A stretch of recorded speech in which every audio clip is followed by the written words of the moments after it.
Boa noite, gente, todo mundo que está assistindo aqui.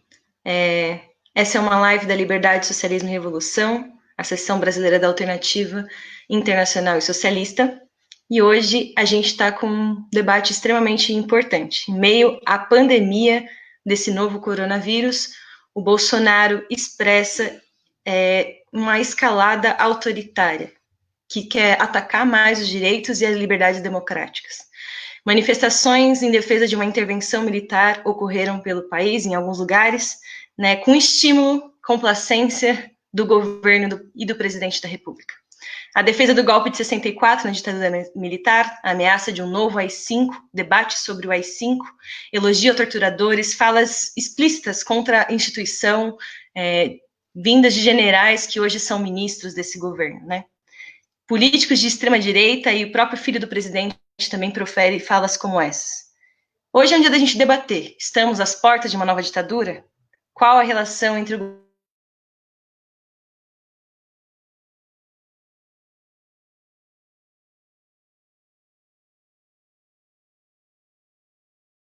Hoje teremos a Ana Maria Ramos Estevam, que é professora na Unifesp, Universidade Federal de São Paulo, lá no campus da Baixada Santista. É também terceira vice-presidente do ANS. Ela militou na frente de massas da Ação Libertadora Nacional durante a ditadura. Vai contribuir com a gente nesse debate. Também vamos contar com a participação do André Ferrari, dirigente da LSR e da Alternativa Socialista Internacional. Bom, o tema já foi um pouco falado nas mídias. Hoje, a cada dia, acontece uma nova coisa que traz à tona o debate sobre essa escalada autoritária, né? Queria começar um pouco com a Ana, que ela contasse um pouco para a gente desse período da ditadura, né? O que aconteceu, como que aconteceu essa ditadura, né? E como que foi, inclusive, derrubada, mais.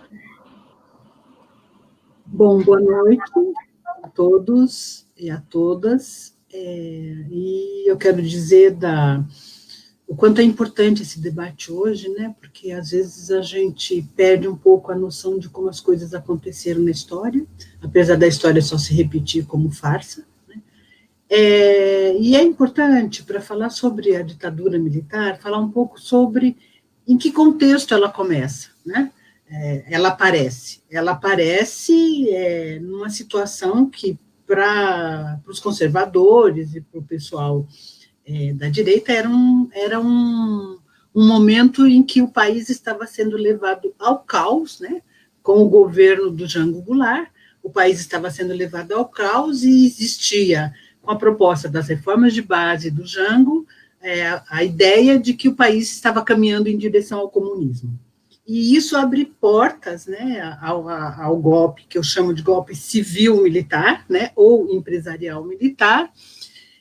O povo estava nas ruas, né, antes do golpe.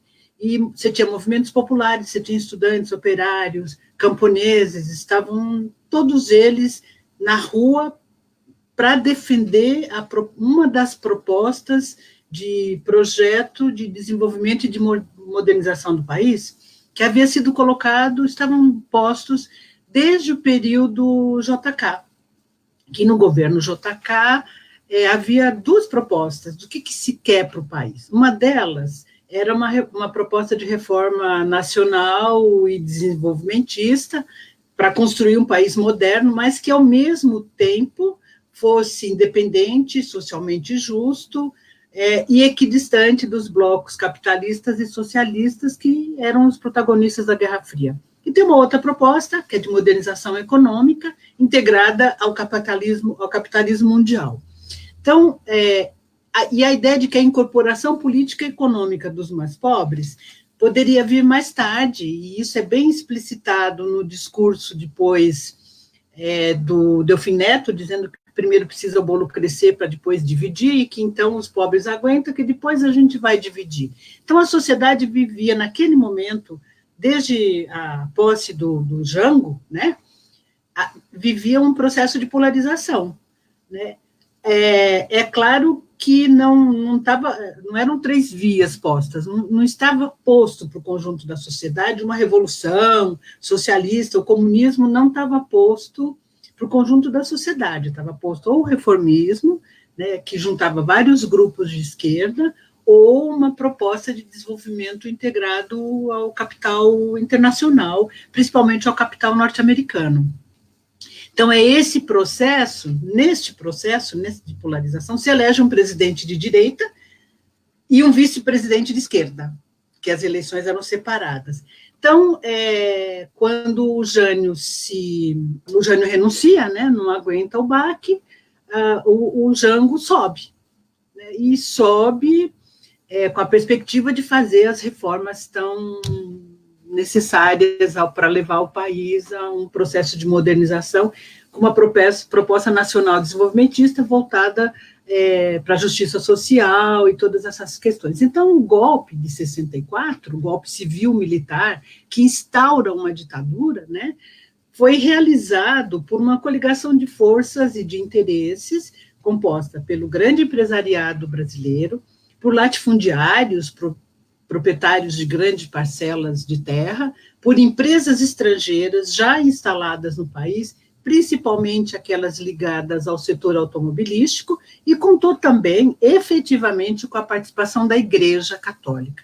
Além disso, foi fundamental, para encorajar mais ainda o golpe, o apoio do governo norte-americano, que deixou claro que coordenaria a conspiração entre empresários e militares, dando as garantias de apoio material e militar. E vamos retomar aqui, importante, o papel da Igreja Católica, que competiu a Igreja a acenar com o espantalho do comunismo. Qualquer semelhança é mera coincidência, tá? Apontar com o espantalho do comunismo, que é visto como sinônimo de regimes violentos, totalitários, dissemina o medo, e faz, né, aquela passeata daquele movimento com Deus pela liberdade, que leva às ruas 400 mil pessoas, coisa que nunca se tinha visto antes. E isso vai dar a base de legitimação, entre aspas, popular, né, para a ditadura. Logo que a ditadura se instaura, né, ela é implacável. Claro, teve uma resistência aqui ou ali, de alguns militares, de alguns setores da sociedade, mas foi uma resistência que rapidamente foi vencida, e a ditadura vai implantar um projeto nacionalista, desenvolvimentista e de implantação da oposição ao comunismo. E é esse projeto que vai, num determinado momento, propor, para se legitimar, né, para a sociedade, vai propor um plano de metas, né, que crie uma classe média com 10% da população brasileira. Quem quiser pode ler lá o plano de metas, né, do Delfim Neto, que tá muito claro isso, que iria legitimar a ditadura, e de fato fez, né? Se comprou o segundo automóvel, a casa na praia, a TV a cores, tudo isso foi o canto de sereia para a classe média, que foi composta de 10% da população. Naquele momento, viesse a dar popularidade à ditadura militar. E agora que se fala muito em ato institucional número 5, eu quero também lembrar que, para ter o ato institucional número 5, teve o 1, 2, o 3 e o 4, né? Então, esses atos institucionais, eles davam legitimidade para a ditadura, né? E foram o primeiro ato, que foi 15 dias depois, né, mais ou menos, que se instaurou a ditadura, que foi o AI-1 e logo depois o AI-2, propunham cassação de mandatos de todos os servidores, opositores, demissão de servidores, tanto militares quanto civis, numerosas prisões. E nos primeiros 90 dias da ditadura, milhares de pessoas foram presas, aí começam a acontecer as primeiras torturas, os primeiros assassinatos, e só para a gente ter uma ideia, até junho de 1964, tinham sido cassados os direitos políticos de 441 pessoas, inclusive de gente que havia apoiado o golpe, como tipo o Carlos Lacerda. E os ex-presidentes, JK, Jânio Quadros, João Goulart, mandato de 6 governadores, 55 congressistas, diplomatas, militares, fora prisão, morte e intervenção nos sindicatos e morte de sindicalistas e intelectuais. Lembrando, assim, também, para fazer meio que um paralelo com hoje, 2.985 funcionários públicos e 2.757 militares foram demitidos ou forçados a se aposentar nesses 2 primeiros meses. E teve uma outra coisa também, que não é mera coincidência hoje, né, que foi a suspensão de garantias institucionais ou legais, e a primeira delas que se tirou foi a estabilidade no cargo.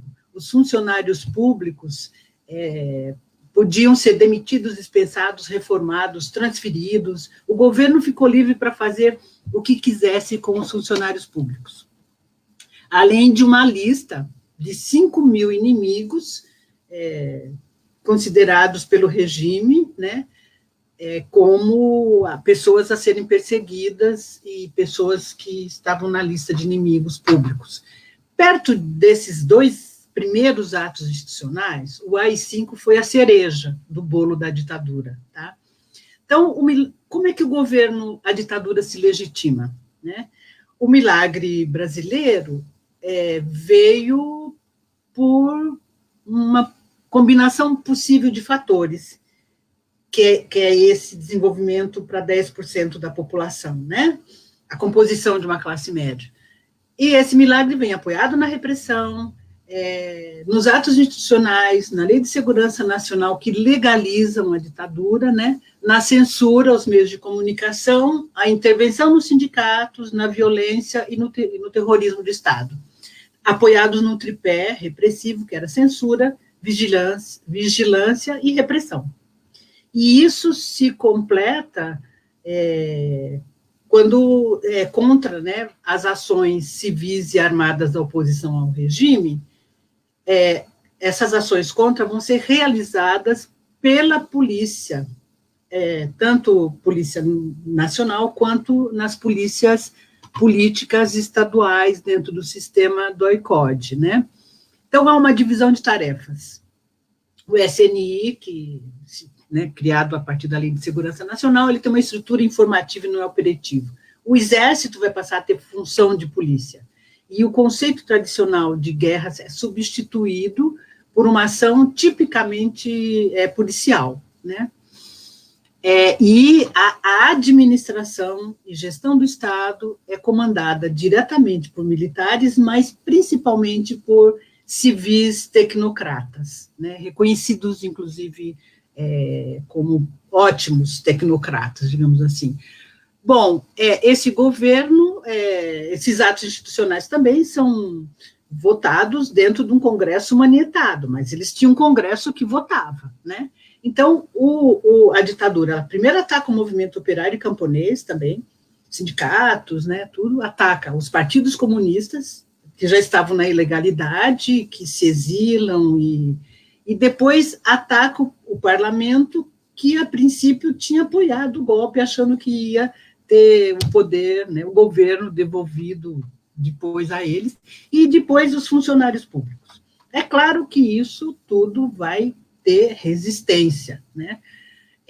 A resistência durante a ditadura foi de todos os tipos, né? Desde greves, como a de Osasco, de Contagem, greves que são com ocupações de fábrica, desde grandes manifestações estudantis, passeatas, todos duramente reprimidos, e até organização de grupos de luta armada, após 1969, que pregavam, 67, né, que pregavam a guerrilha urbana e a guerrilha rural, né, e que vão se intensificar em 1968, quando todas as alternativas de luta legal desaparecem completamente a partir do AI-5. E a ditadura vai agir de todas as formas para destruir todo tipo de resistência, né? E aí ela dura até 1985, quando a partir de 79, o governo não conseguiu mais estimular a economia, nem controlar a hiperinflação crônica, e a pobreza e a concentração de renda vão chegar a níveis muito altos, e a população e o povo vai para as ruas, né, através de greves, e o governo não consegue mais controlar, nem pela repressão, nem pelo medo, a população. Então, finalizando, a ditadura durou de 64 a 1985, quando deu-se a eleição indireta via colégio eleitoral do Tancredo Neves.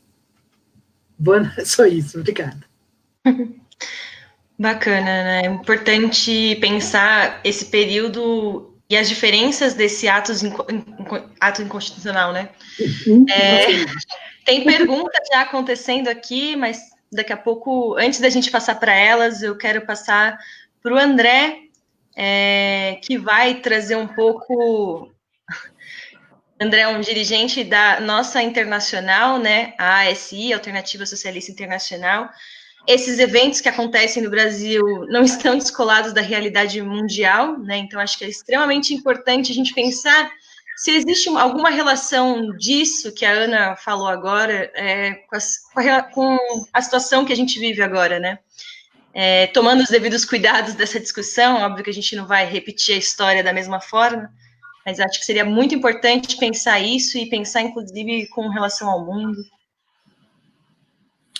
Sim. Não, primeiro, Maria Clara, boa noite para você, boa noite para Ana Maria, é muito bom poder estar aqui fazendo essa discussão com vocês.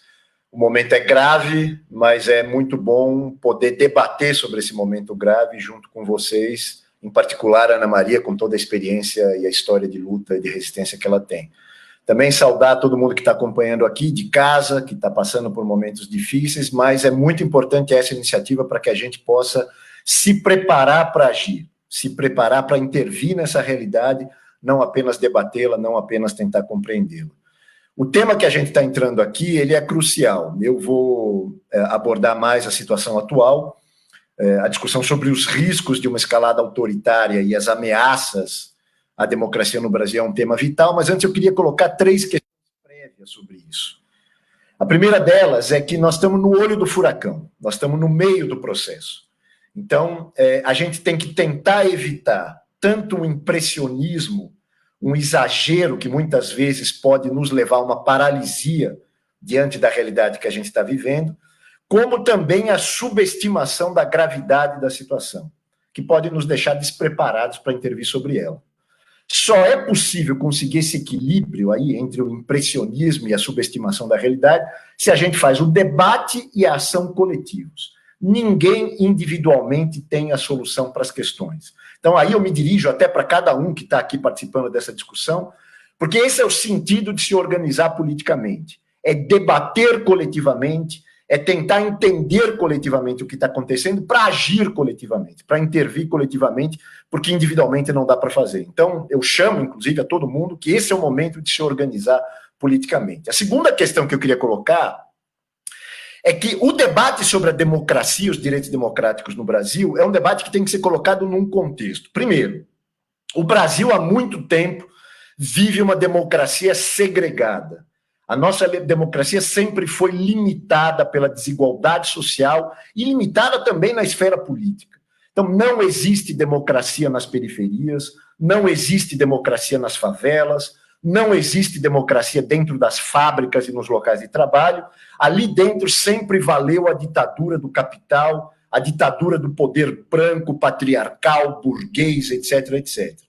Agora, ainda assim, nós temos liberdades democráticas a defender.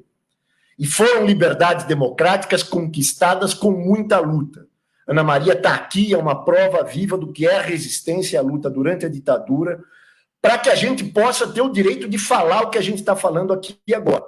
E esse direito de falar o que a gente está falando aqui agora, nós vamos defendê-lo à morte. Portanto, é muito importante o debate sobre a luta pelos direitos democráticos, apesar da gente viver uma democracia segregada e limitada. E a terceira questão que eu queria levantar é que não dá para discutir a crise política do governo Bolsonaro sem discutir o contexto internacional que a gente está vivendo. Então, A crise política do Brasil é parte de uma crise muito maior. Ela não pode ser entendida e combatida fora desse contexto maior. Nós vivemos hoje uma crise histórica no Brasil e no mundo. Eu não vou ter tempo, obviamente, de entrar nessa discussão, mas nós estamos na iminência da mais importante depressão econômica internacional desde os anos 30. Nós estamos no meio de uma pandemia com consequências catastróficas para muita gente no mundo inteiro. O Brasil hoje já é o epicentro dessa pandemia. As projeções que foram divulgadas ontem, vocês devem ter acompanhado isso, apontam a Universidade de Washington, etc., apontam que nós devemos ter, até agosto desse ano, no Brasil, 125 mil mortos, pelo menos, por Covid-19 nesse país. Então, se você junta essas catástrofes, junto com outros temas estruturais, a crise climática, que ainda é uma questão fundamental, nós vivemos uma crise na humanidade de proporções históricas, e a gente tem que entender esse contexto geral para ver a realidade brasileira.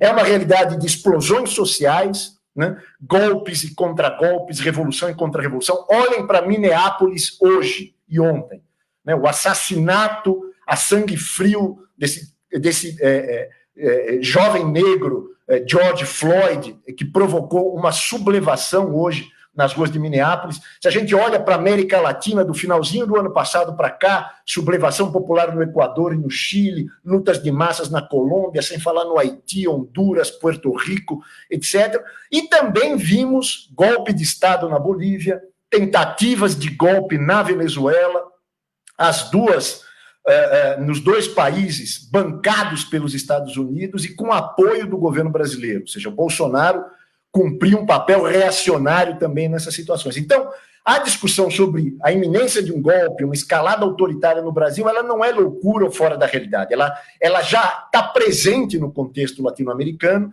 e também, num certo sentido, na experiência recente do Brasil, onde nós já tivemos uma mudança importante, na realidade, um ponto de inflexão com um golpe institucional em 2016. Então não vai ter estabilidade política nesse país no próximo período e a gente precisa entender isso e se preparar para intervir nessa realidade. Então, na realidade brasileira, nós estamos no meio de uma crise institucional, certo?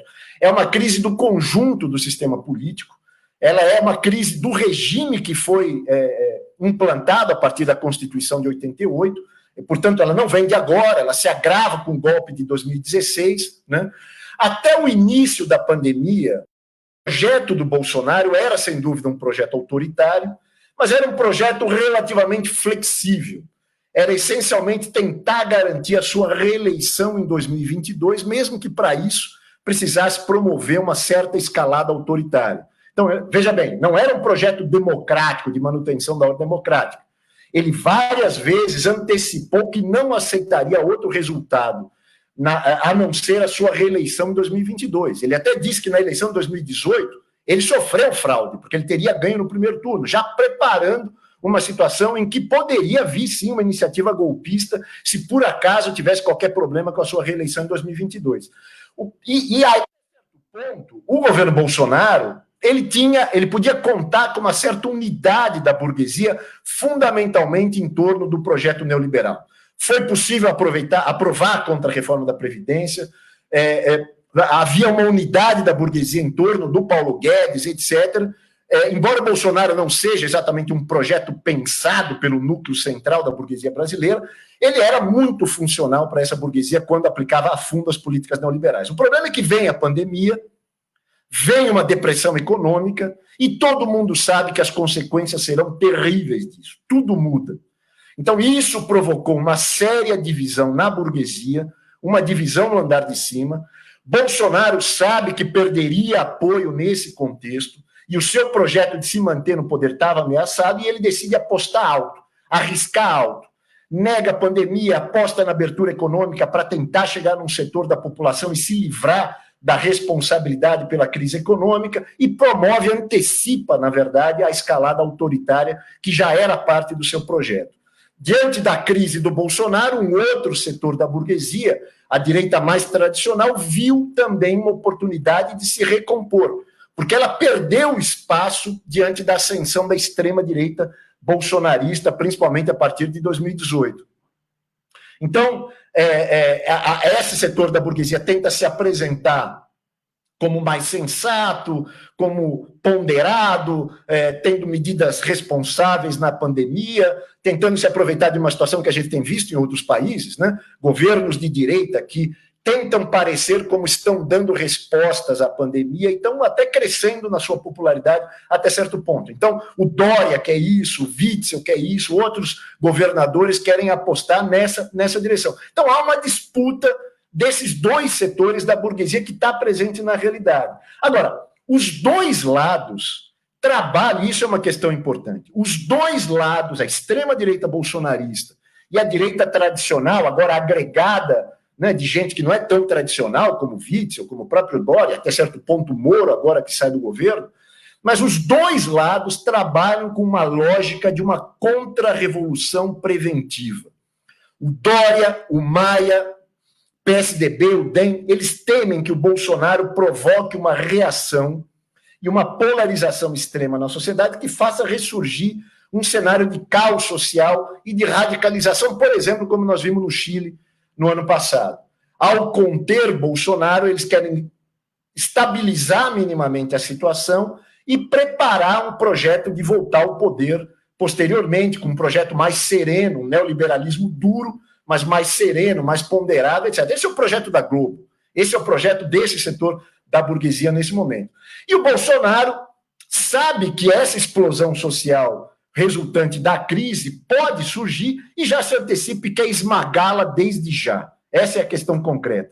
O Eduardo Bolsonaro já disse explicitamente: se o Chile se reproduzir no Brasil, é necessário um novo AI-5. Então, ambos trabalham com uma lógica de uma contra-revolução preventiva. O Bolsonaro teve que antecipar seus planos autoritários, ele está contra a parede, ele está acuado. Não sei se vocês viram o pronunciamento dele hoje lá no cercadinho dos jornalistas lá perto do Palácio do Planalto. Ele é característico da situação dele agora. De um lado, ele fala: acabou, porra, não quero mais a repetição do que aconteceu ontem com a Polícia Federal indo atrás dos meus apoiadores, etc. E, ao mesmo tempo, ele pede, pelo amor de Deus, para o STF, para que não continue o inquérito contra ele, etc, etc. Então, na verdade, existe uma situação ambígua em que o Bolsonaro está com medo, está acuado e tem que reagir, porque está acuado contra a parede e não tem outra coisa a fazer. Está na defensiva, perde apoio popular, as pesquisas estão mostrando. Nós temos uma situação, por exemplo, hoje em que aquela realidade de um terço de apoio, um terço contra e um terço ali no meio, já acabou. Nós temos uma realidade em que tem metade da população brasileira contra o Bolsonaro, um terço ainda apoiando e cada vez menos o setor intermediário. O Bolsonaro tem hoje uma situação, só para apontar, na região sudeste. 45% avaliam na região sudeste que o governo Bolsonaro é ruim ou péssimo. Nós estamos falando da base do bolsonarismo. Isso tem a ver com a saída do Moro, a perda de uma base na classe média, etc. Então, agora, isso não significa que o Bolsonaro foi derrotado já. Ele está acuado e ele não tem outra alternativa a não ser enfrentar, ir para frente, ser agressivo. A sua base social é uma base social minoritária, ela tem lá, dentro desses 30 e tantos por cento, os seus 15% mais convictos, e que se radicalizaram no último período. Esse é um dado da realidade. Se radicalizou e está disposta a apoiar uma iniciativa autoritária mais direta do Bolsonaro. Além disso, o Bolsonaro tem apoio nos quartéis, eu estou falando da base das Forças Armadas, da baixa oficialidade, etc. Tem apoio nas polícias militares, tem apoio num verdadeiro exército de segurança privada, das empresas de segurança privada que existem no país, armados, etc. E também, obviamente, o que a gente sabe, sua relação com os grupos paramilitares, milícias no Rio de Janeiro e grupos parecidos em outras partes. Então, isso já é uma base ameaçadora que precisa ser confrontada. Uma minoria ativa e armada pode fazer um estrago grande e não pode ser subestimada. E para piorar, e aí entra um fator fundamental, tem o fator Forças Armadas, a cúpula das Forças Armadas. Né?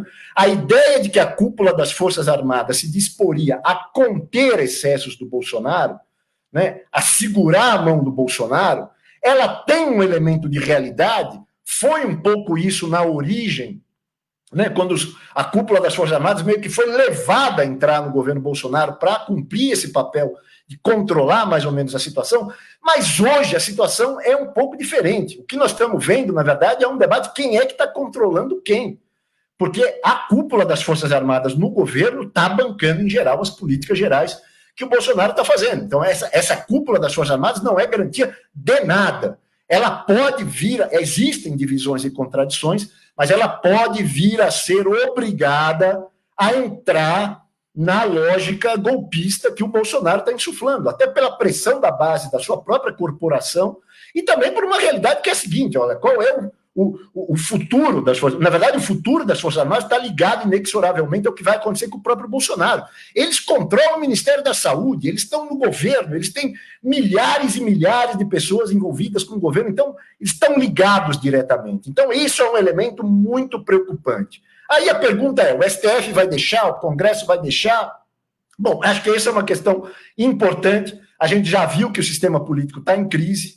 O movimento da classe trabalhadora e a esquerda devem usar cada oportunidade e espaço para denunciar essas aventuras golpistas, etc. O exemplo do impeachment, que o PSOL entrou, o impeachment popular, outros partidos de esquerda entraram, é parte disso, é usar o espaço do parlamento para isso, mas nós não podemos jogar todas as nossas fichas nisso. Não dá para confiar no Congresso e no Judiciário para barrar a extrema-direita e o golpismo. É preciso garantir a pressão do movimento de massas. Então, a questão fundamental é, uma minoria com projeto de convicção pode se enfrentar com uma maioria desorganizada e sem projeto. E aí ela tem chance de vencer, e essa é a possibilidade que o bolsonarismo tem no seu projeto golpista. Agora, nós temos que ter claro, e eu vou terminar com isso, a força social da classe trabalhadora é capaz de esmagar, trucidar e transformar em pó qualquer aventura golpista do Bolsonaro, das suas milícias, grupos paramilitares ou militares regulares, o que seja. Não existe nada mais forte do que a classe trabalhadora organizada, consciente e ativa. A história do Brasil mostra isso, a história recente da América Latina mostra isso. Então a questão aqui é construir essa consciência, organização e ação. Essa é a tarefa das nossas vidas. A gente deve dormir e acordar pensando nisso e fazendo isso. A gente está em quarentena, estamos com um problema de organização da própria esquerda e do movimento, mas nós precisamos agir, temos que reagir e temos que nos preparar para o próximo período. Eu vou parar por aqui, acho que talvez vai ter oportunidade de entrar nessa discussão específica sobre a tarefa da esquerda no próximo período. Extremamente ofegante a gente fica, né, ouvindo um pouco sobre o que esse momento expressa para a gente, como analisar a partir de um momento passado e pensar o que representa hoje. Algumas perguntas foram colocadas aqui que são bastante interessantes. Eu vou soltando aos poucos, mas tem um comentário também importante, né? O Vitor Varela, lá de RN, comenta aqui sobre a Ana Maria. Eu acho que tem uma coisa também que é importante, que para a gente da juventude, muitas vezes é sempre colocado que a mudança, ela é uma crença que tem data, né, tem um limite. Acho que a Ana Maria ser uma lutadora histórica, como ela inspira muito a gente a pensar e a tentar levar isso para os nossos dias, né, e eu acho que, Ana, se você pudesse contar um pouco da experiência concreta mesmo desse período, né, eu acho que seria extremamente importante. Eu vou guardar algumas perguntas ainda para depois a gente voltar, porque a gente dividiu em alguns blocos. Muito obrigada aí, a gente passou dos 90 pessoas assistindo a gente, muito bacana. E vou vendo os comentários, quem tiver pergunta, questões também, pode segurar. Eu vou falar dos comentários, das perguntas que fizeram aqui, algumas interessantíssimas. Mas acho que esse comentário do Vitor é importante e relevante também para o nosso debate, né? Se a Ana puder falar um pouquinho dessa experiência. Bom, é com você agora. Falar um pouco sobre sobrevivência, né? E algumas lições que a gente pode tirar do fato de ter vivido esse período. Porque é importante a gente pensar o seguinte, e isso é parte da minha experiência de vida como uma sobrevivente de uma ditadura, né? O que mostra que a gente consegue, que sobreviveremos, mas só há sobrevivência na luta, né?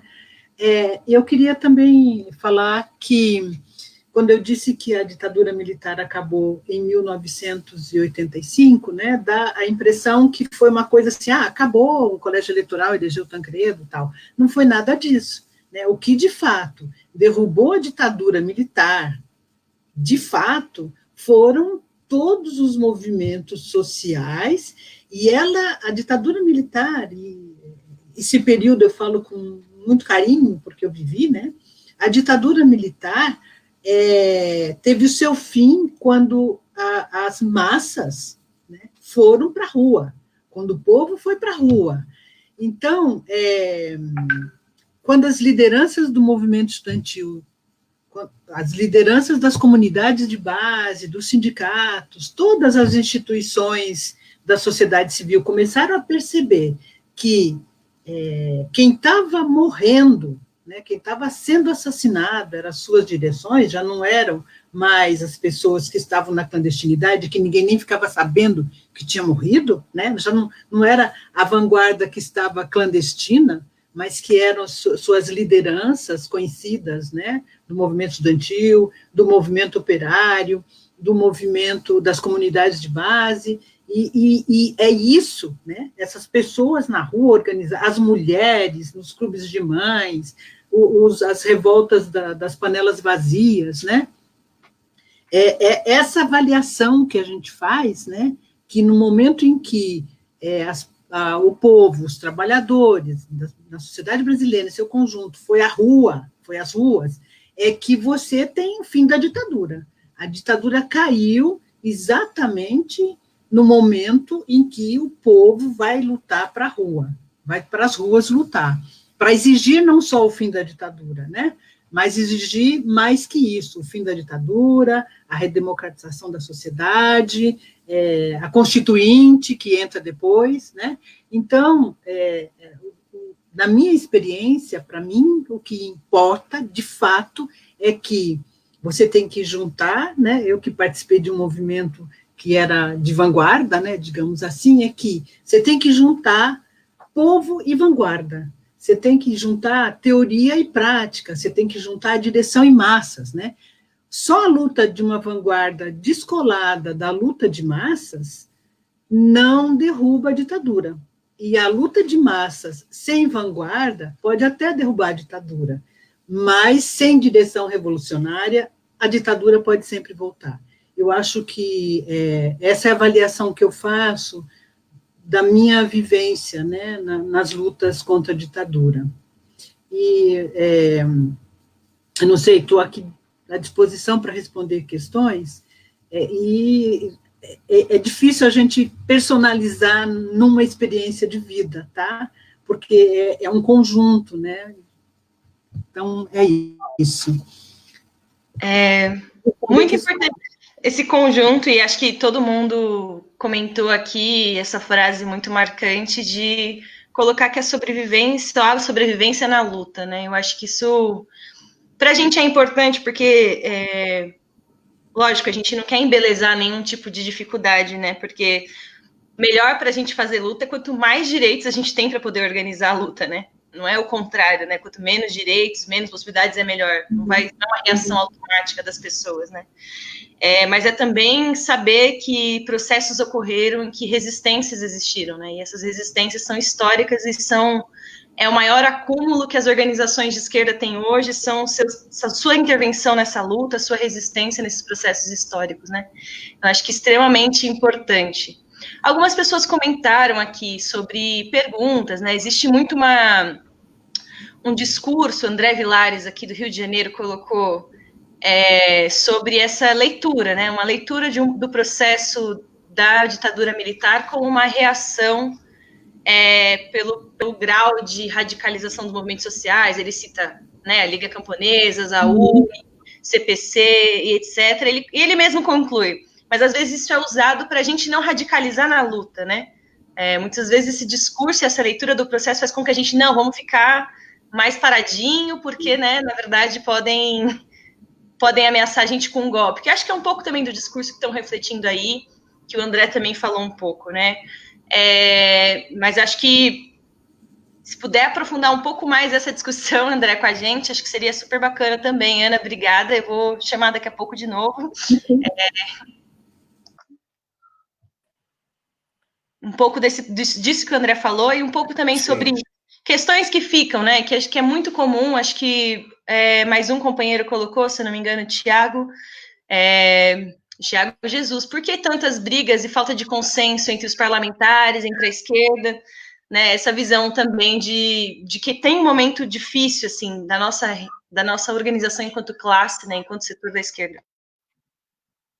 Então, eu quero entrar um pouco nessa questão que você levantou, que o André Vilares do Rio enviou, e também essa questão que o Tiago, se eu não me engano, levantou sobre a questão da unidade, mas antes eu queria fazer uma menção à questão da Ana Maria, porque eu acho que a experiência personificada na Ana Maria, as conclusões políticas que a Ana Maria tirou da sua própria experiência de luta e de resistência são vitais. Então, a esquerda tem alguns patrimônios acumulados na sua história, que ela não pode abrir mão, e eu acho que a Ana Maria é parte desse processo. Eu quero dizer que tenho orgulho de poder estar militando hoje na LSR junto com a Ana Maria, assim como vários camaradas, tanto no movimento sindical, onde ela atua, quanto nos diferentes frentes de luta e de resistência em que ela está presente. É importante resgatar, quero dizer que a Ana Maria está escrevendo, vai sair coisa nova aí dela, é importante ficar atento com relação a isso e acompanhar, tirar essas lições, e eu acho que foi muito importante essa contribuição que ela deu agora e que ela pode dar ainda mais.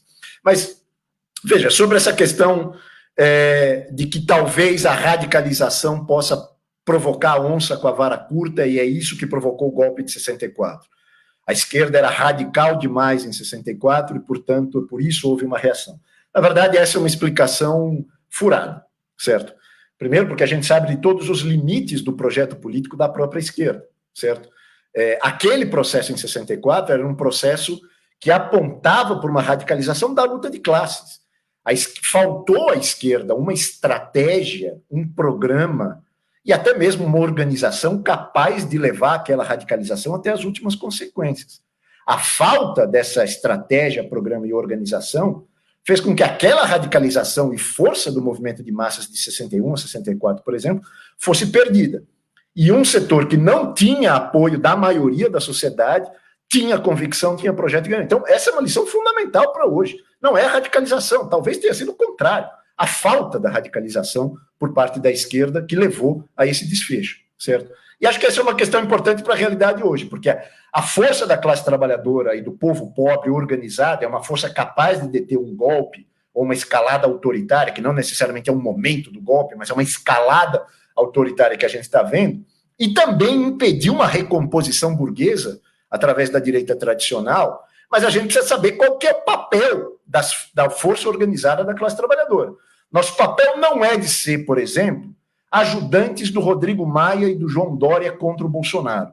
Isso seria suicídio.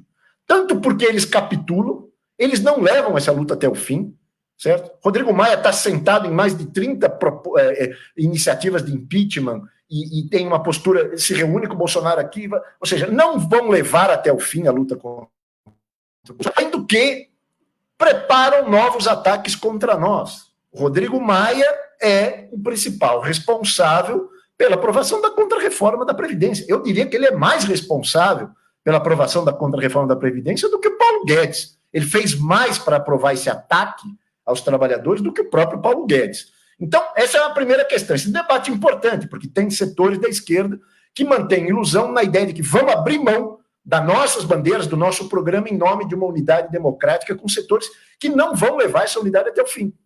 Se levarem, se tomarem iniciativas, nós podemos ter unidade de ação com quem quer que seja em defesa dos direitos democráticos, mas é preciso não apostar nisso e ter a nossa própria força organizada.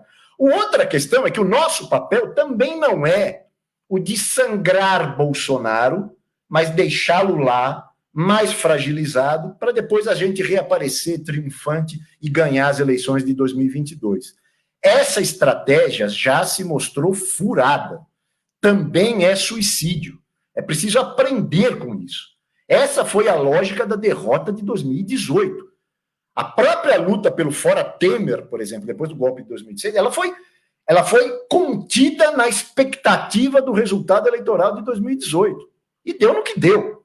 Então, nós não podemos deixar Bolsonaro lá. É perigoso demais essa lógica do sangrar, mas não matar.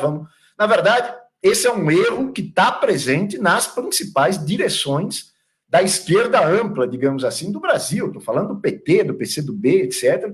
Esses caminhos, de alguma forma, estão presentes no debate dentro desses setores, e é fundamental que a gente se diferencie dessa posição, que a gente aprenda com a história.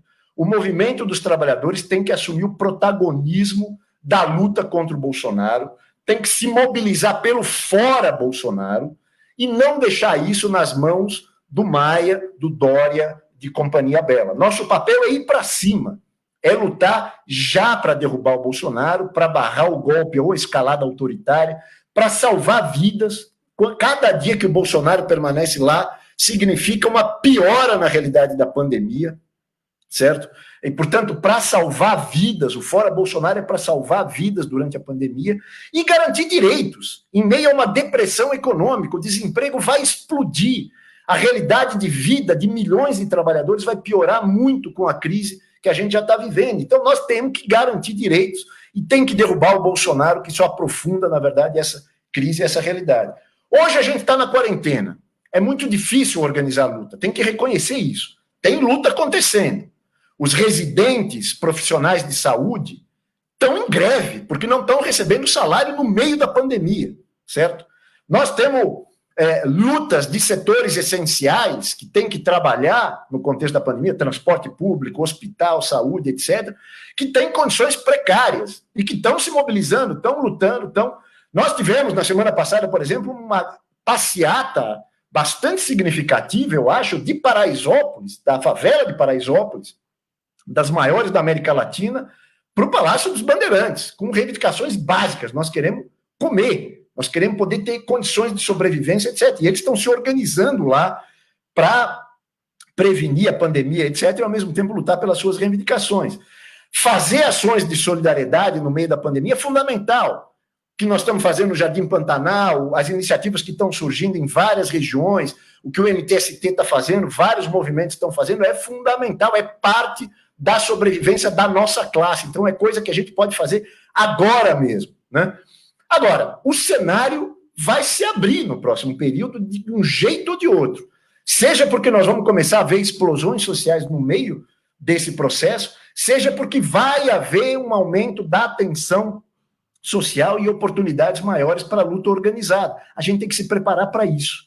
A gente tem que se preparar para esse momento em que vai ser possível ir para as ruas, se mobilizar, lutar, etc., oferecer um caminho para a revolta que vai vir. A gente precisa canalizar a revolta que vai vir com um programa, com uma alternativa que seja radical. A nossa classe já sofreu derrotas importantes no último período. O golpe de 2016, contra a reforma trabalhista da Previdência, o teto de gastos, etc., foram derrotas significativas.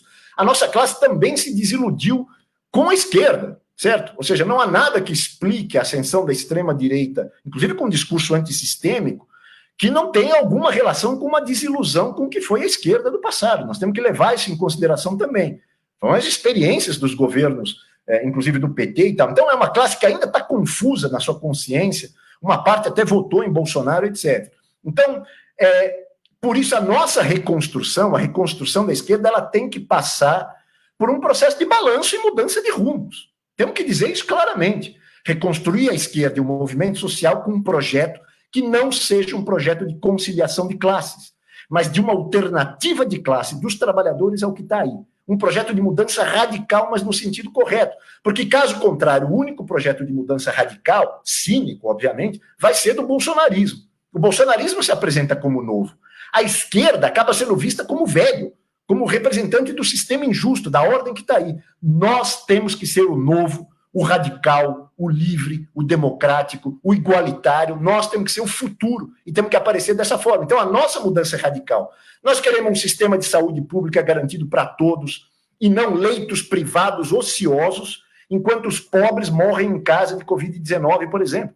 Não dá para admitir isso. Nós queremos taxar as grandes fortunas, deixar de pagar a dívida aos grandes especuladores, colocar os bancos sob controle público. Nós queremos uma sociedade onde um governo dos trabalhadores possa usar todos os recursos da sociedade, da sua capacidade produtiva, para fabricar respiradores, equipamentos de proteção individual, para garantir moradia, para garantir condições de vida. É isso, esse é o nosso projeto. Ele é anticapitalista e ele aponta para uma alternativa socialista. Isso não significa que essa reconstrução ela não deva passar pela unidade de ação contra Bolsonaro. Pelo contrário, a experiência da unidade de ação é fundamental, até mesmo para reconstruir a esquerda. Essa unidade de ação é necessária imediatamente, uma frente única de classe, das organizações da classe trabalhadora, para derrubar Bolsonaro é fundamental, com todas as organizações de esquerda com base nos trabalhadores atuando na luta contra o governo. Agora, além disso, além dessa frente de todos os setores vinculados ao movimento dos trabalhadores, é fundamental que a esquerda socialista cumpra o papel de levantar a bandeira do programa anticapitalista e socialista.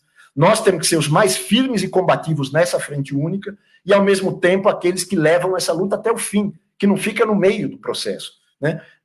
E fazer isso é combater as bases que deram origem ao bolsonarismo e a esse sistema em crise. Então, é urgente fortalecer a esquerda socialista no processo de unidade de ação e de frente única que a gente precisa construir, mas dentro desse processo, construir a nossa própria alternativa. Então, unidade é fundamental, mas é importante que a esquerda socialista tenha um projeto socialista consequente e o construa também, sem prejuízo da unidade, mas, ao mesmo tempo, sem abrir mão desse projeto. Isso é fundamental. Muito bom. Dentro disso que é fundamental, né? Outros comentários colocaram que é isso, organizar de novo a resistência, né? Colocaram aqui, tem muitos alunos da Ana que também estão comentando aqui, acho que é bastante importante. Pessoas que também colocaram que o André dá uma injeção de ânimo na gente para a luta, né? Então, acho que é importante que a gente consiga combinar num debate reflexão, inspiração, né, e lições para a gente conseguir atuar nesse momento. Tem algumas coisas que comentaram aqui ainda sobre esse período da ditadura, né? Diressa Miranda pergunta se o fim da ditadura não teria um resultado mais relacionado com essa evolução das forças produtivas, etc., e menos com a resistência. Acho que foi comentado um pouco aqui, mas acho que a Ana pode comentar um pouquinho mais para a gente sobre isso. A Elza, da Zona Noroeste, falou de reconstruir esse trabalho de base, acho que falar um pouco de como era esse trabalho, né, que inclusive ajuda a responder a outra pergunta, né? Enfim, Ana, se puder falar um pouquinho, acho que a gente também já vai colocando a última rodada um pouco menorzinho, fiquem aí até o fim. A Ana vai falar um pouquinho, depois a André, e a gente encerra a nossa live. Mas é extremamente importante continuar aqui. Tem links de materiais que a gente está comentando aqui, materiais sobre a ditadura, materiais sobre a campanha, de como a gente fazer os super ricos pagar pela crise em defesa das nossas vidas, né? Então, procurem aí também. Acho que é extremamente importante a gente usar esse momento para também divulgar a melhor ferramenta que a gente tem, né? Que é a nossa organização. Primeiro, eu quero agradecer ao André pela propaganda e marketing do meu livro, né, que estava para ser lançado antes do começo da pandemia, chama-se A Torre das Guerreiras, que conta um pouco da minha vivência, né? E falar para a Miranda que o fim da ditadura foi o fim do regime, né? Não foi o fim do sistema. Então, assim, não foi a evolução das forças produtivas que levaram a ditadura a cair, ela poderia ter ficado muito mais tempo. Mas é o momento em que a resistência, a ditadura cai pela resistência popular, né, pela organização, pelos movimentos sociais que se opunham à ditadura, pelo grito por liberdades democráticas, né, pela junção de várias forças da sociedade contra a ditadura, né? Então, o sistema não caiu, não mudou o regime de governo, né? E o regime de governo só muda com gente na rua e com resistência popular, né? Eu queria também, deixa eu ver qual é a outra questão, da Elza, né?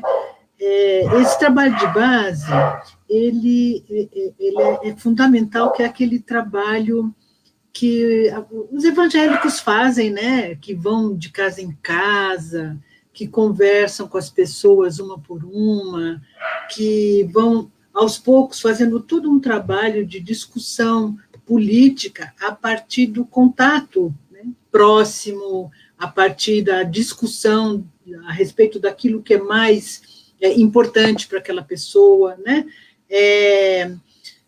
Reconstruir o trabalho de base significa a gente sair da nossa bolha, né, e ir procurar a classe trabalhadora aonde ela está, né? Tem todo um trabalho que era feito pelos partidos políticos antigamente, né, pela igreja. Não chega a ser aquele exagero, porque algumas pessoas, durante o período da ditadura, algumas pessoas da esquerda iam trabalhar na fábrica, iam morar na favela, né? Não, é um trabalho em que a gente se relaciona com essas pessoas de uma maneira mais próxima, né? Botar uma banquinha na Praça da República para fazer divulgação de ideias, de abaixo-assinado, juntar a gente em torno de questões específicas, tipo ir no metrô, né, discutir com quem está passando lá, Praça da Sé, Itaquera, né, onde, de fato, ir aonde o povo está, né? Isso é um trabalho de base. E isso é importante, porque é isso que dá aquela consciência, a princípio, aquela consciência possível, que depois se torna uma consciência política, né? E é muito a ideia da classe para si, não é só a classe em si. E tomar o nosso papel, cumprir o nosso papel de direção também, né? Que é isso que a direção de qualquer proposta revolucionária faz, né? Não sei se tem mais questões, mas eu vou agradecer a todos os meus alunos, as pessoas que nos assistiram, que nos ouviram, dizer que nós estamos aqui como professora, como militante, né, para o que der e vier, e dizer, nada substitui a luta da classe trabalhadora, né? Nada substitui. Mas uma classe trabalhadora a gente tem que ter uma proposta. E vou lembrar uma outra coisa, né? Nós tínhamos duas propostas de construção de um Brasil moderno, e nenhuma delas era uma proposta para o conjunto da sociedade revolucionária, né, de fim do sistema. Eram propostas reformistas, né? E mesmo essas, a burguesia, os latifundiários, os empresários não aguentaram, né? Eles precisaram de um golpe para impedir que os setores mais pobres da população, que a classe trabalhadora, tivesse acesso ao mínimo, né? Era o mínimo que se queria. Uma das coisas que se propunha era voto de analfabeto, que nós só vamos conseguir conquistar, né, 21 anos depois. E uma outra coisa, eu não acredito que a gente tenha saída dentro da institucionalidade. Nem todas as saídas estão dentro da institucionalidade. Mas é um momento, sim, como o André falou, da gente lutar e avançar na nossa luta, né? Mas, gente, muito obrigada. Estamos aqui. Muito bom.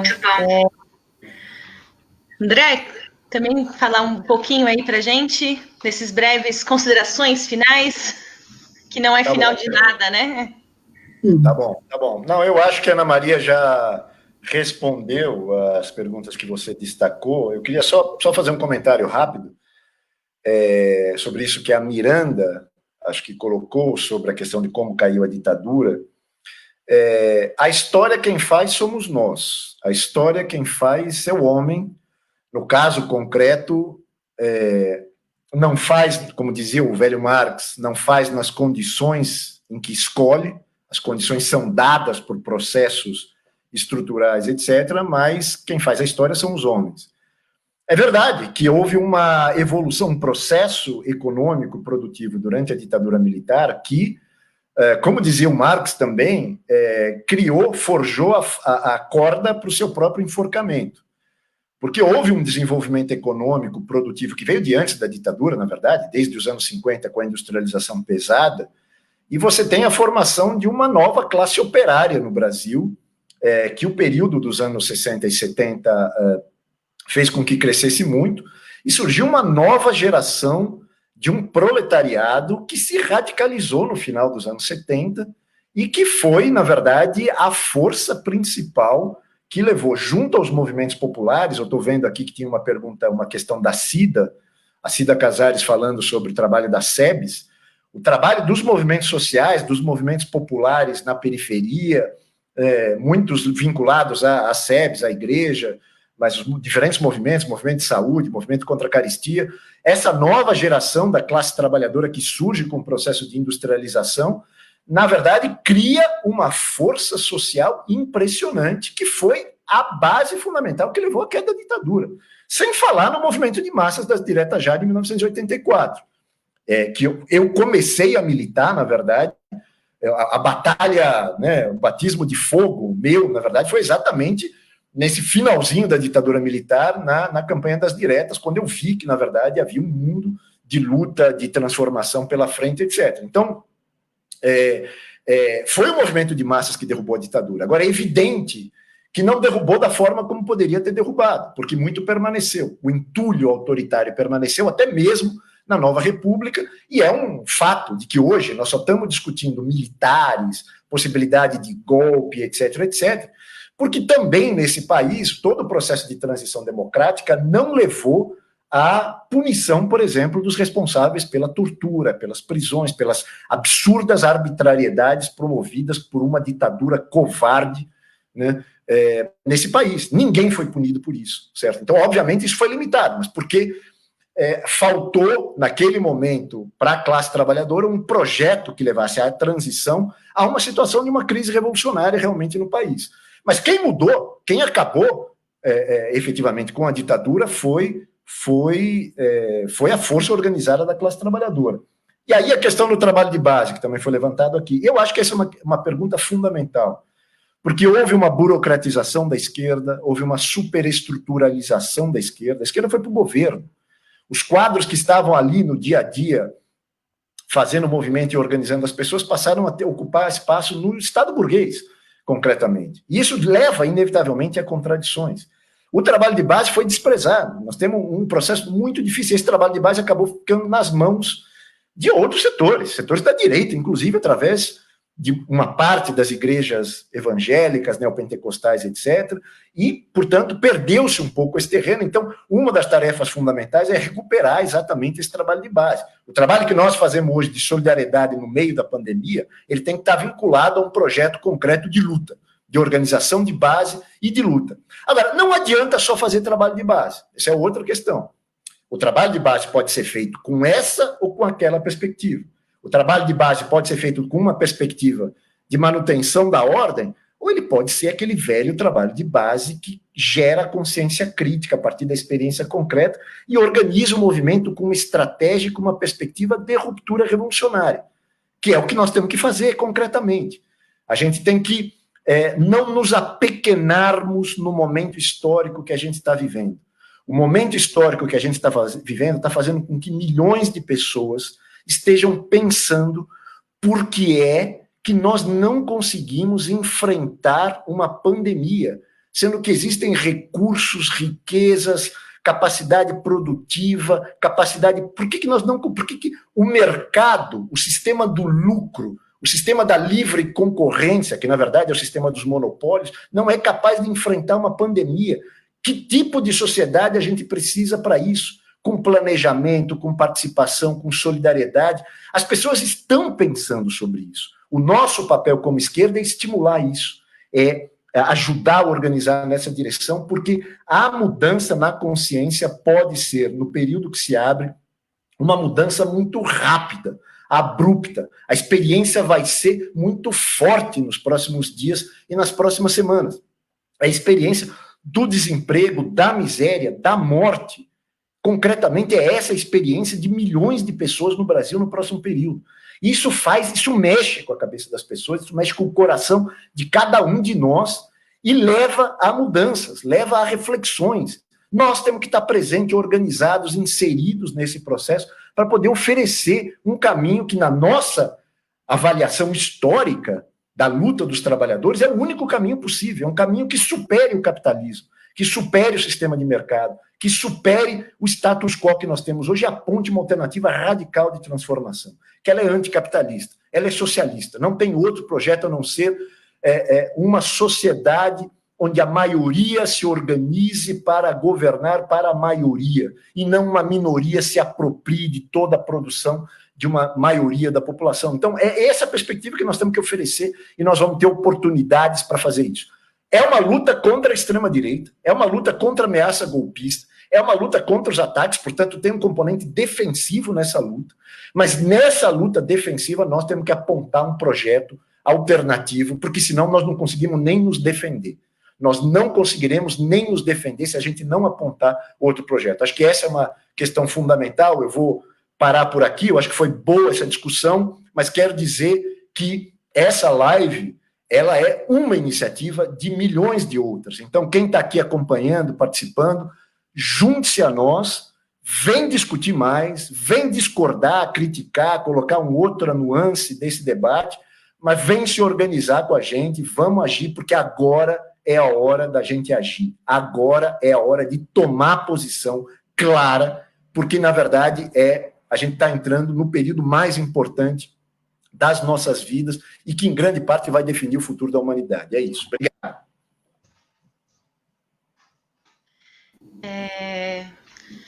Bom, acho que para todos que ficaram aqui, a gente quer agradecer, né, porque fez parte do debate junto com a gente, e uma organização, e toda a organização se faz com pessoas concretas, reais, de intervenções diferentes, né, de movimentos populares, de movimentos estudantis, sindicais.